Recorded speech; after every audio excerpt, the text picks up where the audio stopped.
Hello, my name is Wayne Tahara. I'm locally known as Mr. Origami.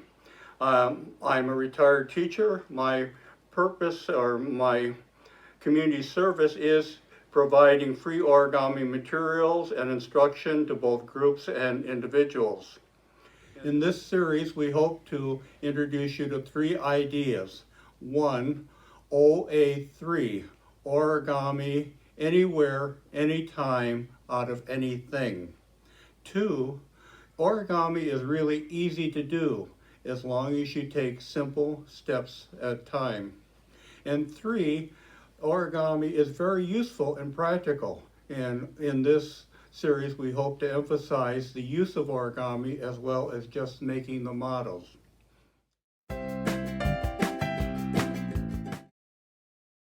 These are some of the materials that you can use for origami. For most of the origami I use ordinary duplicating paper, 8.5 by 11. You can use almost any type of paper, from gum wrappers to whatever you want. But for most of the things you can use plain ordinary duplicating paper, white, or it comes in obviously different colors. The colors are more expensive. You can also buy relatively inexpensive origami online. The basic size usually is the 6-inch or the 9-inch size, also available in 4-inch or 2 inches, but it's better to probably start with the little larger size. It's a little easier to work with. The other piece of equipment you may want to get is a rotary paper cutter. The rotary paper cutter is very safe, and I've used it with children as young as 3 years old. This particular one you have to lock down before you cut, and you just slide it. See how easy it is to cut.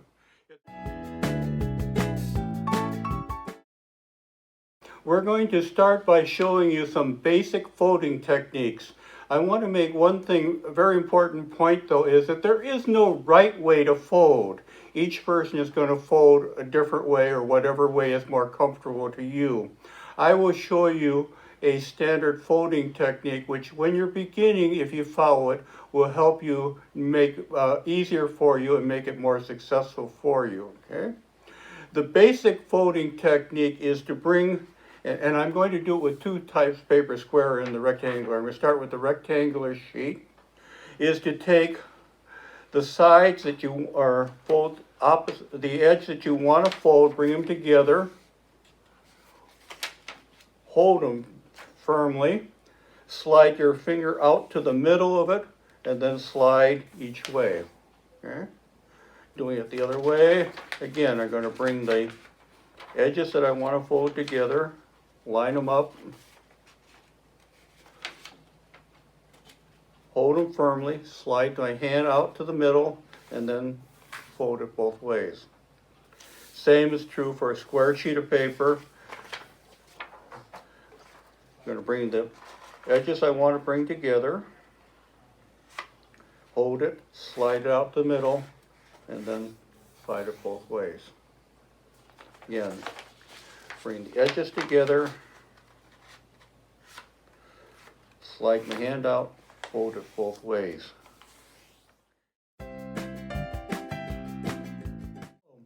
For this session, we're going to show you how to make what is called the Nasher or big mouth. Actually, I learned this from a 7th grader when I was doing a session in one of the elementary schools, and he showed me how to make it. It's become one of my favorite origami models to use and show. The Nasher, you pull it open, lips out, bring the top to the bottom.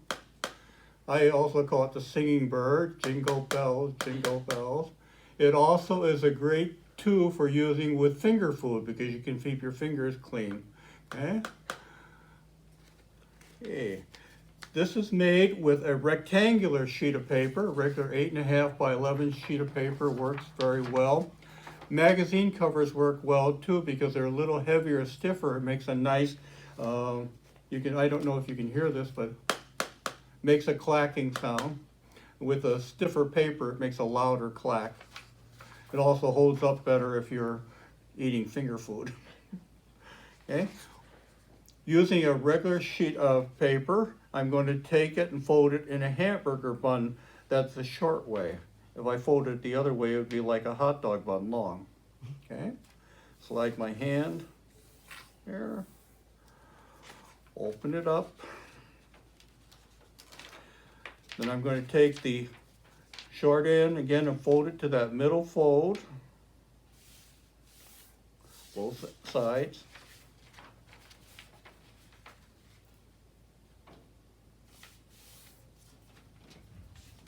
Do that very accurately there.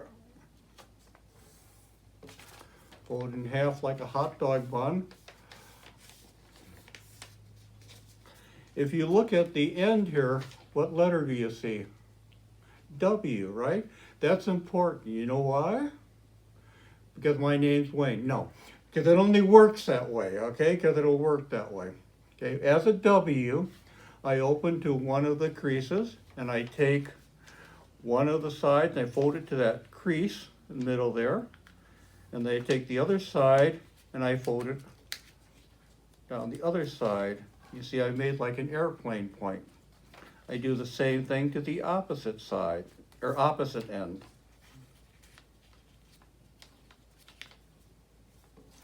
Then I'm going to close it up, fold it over like a hot dog bun, and take that other sheet and fold it to the crease, making, again, that same airplane type point. Then fold it over. Okay. Now we're 3/4 of the way done.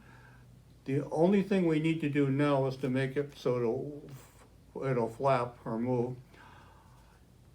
You can take the two ends and bring them together and then just crease it.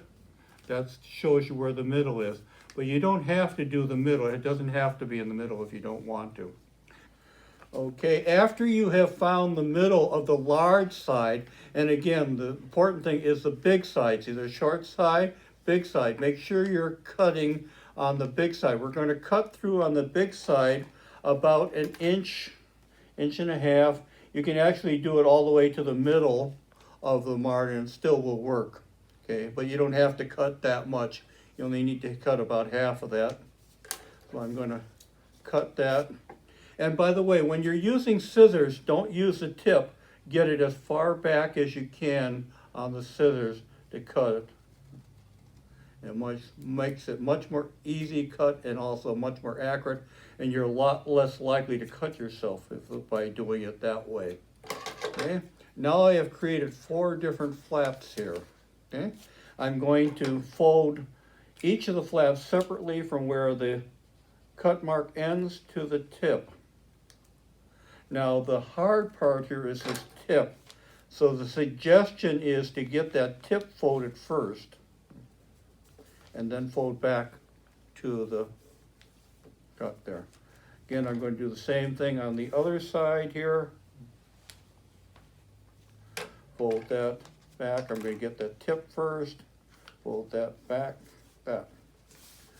The other side is really easy. I just fold it back to match it.